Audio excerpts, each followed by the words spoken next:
Hello दोस्तों, मेरे channel में आप सभी की स्वागत है। आखिरी इस वीडियो के माध्यम से जो कि जीके और जीएस का जो कि प्रश्न जो कि करवाने वाले हैं, जो कि सभी एग्जाम में जो कि पूछा जाता है। आप किसी भी एग्ज़ाम की तैयारी कर रहे हैं तो जीके और जीएस से प्रश्न आप सभी को एग्जाम में जो कि देखने को मिलता है। तो चलिए आखिरी इस वीडियो के माध्यम से जो कि जीके और जीएस से एक ऐसा प्रश्न आप सभी को एग्जाम में जो कि देखने को मिलता है। पहला प्रश्न क्या पूछ रहा है, जय हिंद का नारा किसने दिया था? तो जय हिंद का नारा किसने दिया था? सुभाष चंद्र बोस ने जो कि जय हिंद का नारा जो कि दिए थे। इसका राइट आंसर ऑप्शन जो कि डी हो जाएगा। अगला प्रश्न की ओर चलते हैं। अगला प्रश्न क्या पूछ रहा है कि कर्क रेखा भारत के कितने राज्य से होकर गुजरता है? तो कर्क रेखा भारत की कितने राज्य से होकर गुजरता है? तो 8 राज्य से जो कि कर्क रेखा भारत में होकर गुजरता है। इसका राइट आंसर ऑप्शन जो कि डी हो जाएगा। अगला प्रश्न की ओर चलते हैं। अगला प्रश्न क्या पूछ रहा है, नंद वंश के अंतिम सम्राट कौन थे? तो नंद वंश के अंतिम सम्राट कौन थे? तो धानानंद थे। नंद वंश के अंतिम सम्राट कौन थे? तो धानानंद थे। नंद वंश का स्थापना किसने किया था? तो महापद्मानंद ने नंद वंश की स्थापना जो कि किए थे। ये भी आप लोग का याद होना चाहिए। तो इसका राइट आंसर ऑप्शन जो कि सी हो जाएगा। अगला प्रश्न की ओर चलते हैं। अगला प्रश्न क्या पूछ रहा है, मेगास्थनी किसका राजदूत था? तो मेगास्थनी किसका राजदूत था? तो सेल्यूकस के था। मेगास्थनी किसका राजदूत था? सेल्यूकस के था। इसका राइट आंसर ऑप्शन जो कि डी हो जाएगा। और मेगास्थनी किसके दरबार में रहता था? तो चंद्रगुप्त मौर्य के दरबार में मेगास्थनिक जो कि रहता था। ये भी आप लोग को याद होना चाहिए। अगला प्रश्न की ओर चलते हैं। अगला प्रश्न क्या पूछ रहा है, कलिंगा युद्ध किस वर्ष में हुआ था? तो कलिंगा युद्ध किस वर्ष में हुआ था? तो 261 BC में कलिंगा युद्ध जो कि हुआ था। इसका राइट आंसर ऑप्शन जो कि सी हो जाएगा। अगला प्रश्न की ओर चलते हैं। अगला प्रश्न क्या पूछ रहा है कि भारत में निम्नलिखित में से किस राज्य की तटरेखा सबसे लंबी है? तो भारत में निम्नलिखित में से किससे तटरेखा राज्य के सबसे लंबी है? तो तटरेखा किस राज्य का सबसे लंबी है? तो गुजरात राज्य का तटरेखा सबसे जो कि लंबी है। इसका राइट आंसर ऑप्शन जो कि ए हो जाएगा। अगला प्रश्न की ओर चलते हैं। अगला प्रश्न क्या पूछ रहा है, भारत की पूर्व से पश्चिम तक की लंबाई कितनी है? तो भारत के पूर्व से पश्चिम तक की लंबाई कितनी है? तो 2933 किलोमीटर है। तो भारत की पूर्व से पश्चिम तक की लंबाई कितनी है? तो 2933 किलो है। इसका राइट आंसर ऑप्शन जो कि ए हो जाएगा। यही बात करें कि भारत की जो कि उत्तर से दक्षिण तक कितना लंबाई है? तो यह कितना लंबाई है? तो यह 3214 किलोमीटर है। ये भी आप लोग को याद होना चाहिए। अगला प्रश्न की ओर चलते हैं। अगला प्रश्न क्या पूछ रहा है, भारत की तटरेखा की लंबाई कितनी है? तो भारत की तटरेखा की लंबाई कितनी है? तो भारत की तटरेखा की लंबाई जो कि 6100 किलो है। 6100 किलो जो कि भारत के तटरेखा की लंबाई है। इसका राइट आंसर ऑप्शन जो कि बी हो जाएगा। अगला प्रश्न क्या पूछ रहा है कि जिम कर्बे नेशनल पार्क कहाँ पर स्थित है? तो जिम कर्बे नेशनल पार्क कहाँ पर स्थित है? तो उत्तराखंड में स्थित है। जिम कर्बे नेशनल पार्क का स्थापना जो कि कब किया गया था? तो 1936 ईस्वी में जो कि किया गया था। जिम कर्बे नेशनल पार्क कहाँ पर स्थित है? तो उत्तराखंड में है। इसका राइट आंसर ऑप्शन जो कि डी हो जाएगा। अगला प्रश्न की ओर चलते हैं। अगला प्रश्न क्या पूछ रहा है? अगला प्रश्न ए पूछ रहा है, निम्नलिखित में से किस राज्य से कर्क रेखा नहीं गुजरता है? तो निम्नलिखित में से किस राज्य से कर्क रेखा नहीं गुजरता है? तो कर्क रेखा जो कि भारत के 8 राज्य से होकर गुजरता है। 8 राज्य का आप लोग का नाम याद होना चाहिए। इसका ट्रिक आप लोग को याद रखिएगा कि मित्र पर गमछा झाड़। इसका ट्रिक जो कि है मित्र पर गमछा झाड़। इसका ट्रिक है, आप लोग को याद होना चाहिए। मित्र पर गमछा झाड़ इसका ट्रिक है। तो मी से कहा जाएगा मिजोरम, ती से त्रिपुरम, जो कि प से पश्चिम बंगाल, र से राजस्थान, ग से गुजरात, म से मध्य प्रदेश, छ से छत्तीसगढ़, झा से मतलब झारखंड। तो मी से मिजोरम, ती से त्रिपुरम, प से पश्चिम बंगाल, र से राजस्थान, ग से गुजरात, म से मध्य प्रदेश, छ से छत्तीसगढ़, झा से मतलब झारखंड। यही 8 राज्य से होकर गुजरता है। तो इसमें उड़ीसा राज्य से कर्क रेखा भारत में जो कि नहीं गुजरता है। तो कर्क रेखा किन राज्य से होकर नहीं गुजरता है? तो उड़ीसा राज्य से कर्क रेखा जो कि नहीं गुजरता है। ये भी आप लोग को याद होना चाहिए। तो इसका राइट आंसर ऑप्शन जो कि बी हो जाएगा। देखिए इसमें आप लोग का जो कि उड़ीसा बताए हैं, नहीं बताए हैं, पश्चिम बंगाल बताए हैं, गुजरात बताए हैं, राजस्थान बताए हैं। तो यह इसका राइट आंसर ऑप्शन जो कि डी हो जाएगा। अगला प्रश्न की ओर चलते हैं। अगला प्रश्न क्या पूछ रहा है, भारत का वह राज्य जिससे कर्क रेखा होकर गुजरता है? तो भारत का वह राज्य जो कर्क रेखा से होकर गुजरता है, तो भारत का वह राज्य जिससे कर्क रेखा गुजरता है, तो यह किस राज्य से होकर गुजरता है? तो उत्तराखंड से, जो कि झारखंड से जो कि गुजरता है, झारखंड राज्य से जो कि कर्क रेखा जो कि गुजरता है, ये भी आप लोग को याद होना चाहिए। तो इसका राइट आंसर ऑप्शन जो कि सी हो जाएगा। अगले का प्रश्न की बात करें, अगले का प्रश्न क्या पूछ रहा है? भारत की सबसे लंबी अंतर्राष्ट्रीय सीमा किस देश के साथ लगती है?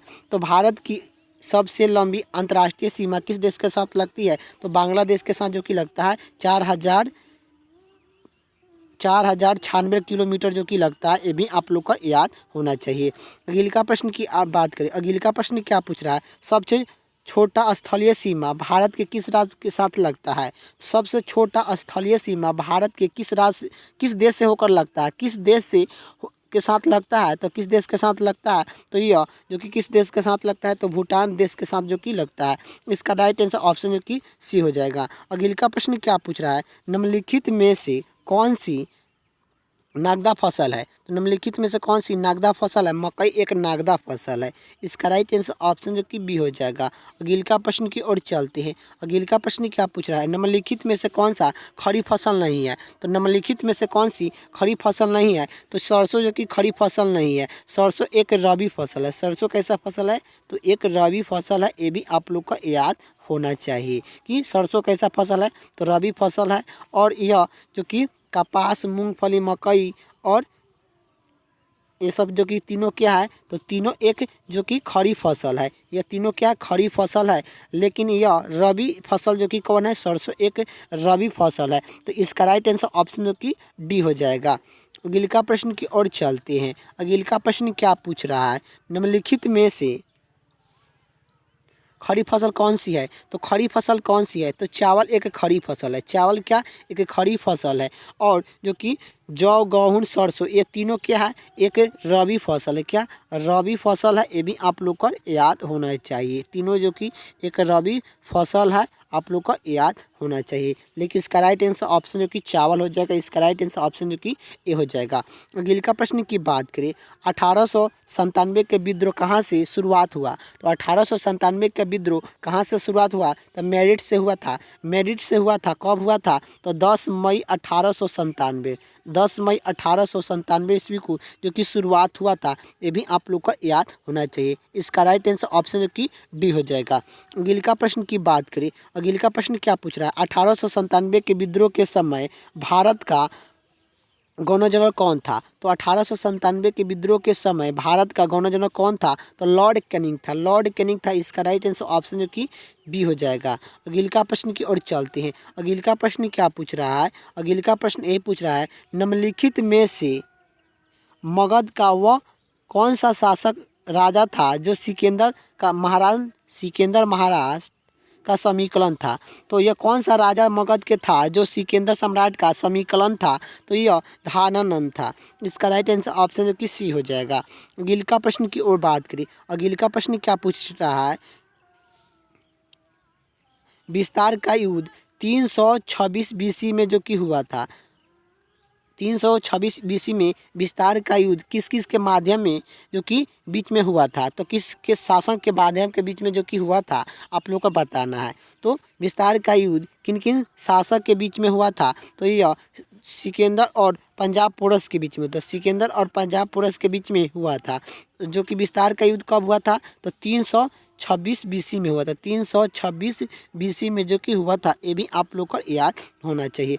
इसका राइट आंसर ऑप्शन की डी हो जाएगा। अगले का प्रश्न क्या पूछ रहा है? इनकलाब जिंदाबाद के नारा किसने दिया? तो इनकलाब जिंदाबाद के नारा किसने दिया? तो भगत सिंह ने इनकलाब जिंदाबाद के जो कि नारा दिए थे। खुदीराम बोस जो कि कम ही समय पर फांसी पर लटके थे। सबसे कम उम्र पर फांसी का सज़ा किसे दिया गया था? तो खुदीराम बोस को जो कि दिया गया था। 18 साल के उम्र में खुदीराम बोस को जो कि फांसी पर चढ़ा दिया गया था। खुदीराम बोस को फांसी पर जो कि कब चढ़ाया गया था?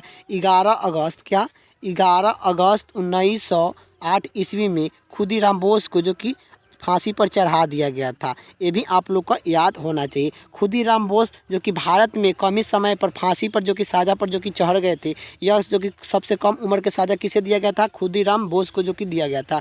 18 वर्ष की अवस्था में इनकी मृत्यु जो कि दिया गया था। कब इनकी मृत्यु हुआ था? तो 11 अगस्त 1908 ईस्वी में हुआ था। ये भी आप लोग का याद होना चाहिए। तो चलिए अगले का प्रश्न की ओर चलते हैं। अगले का प्रश्न क्या पूछ रहा है?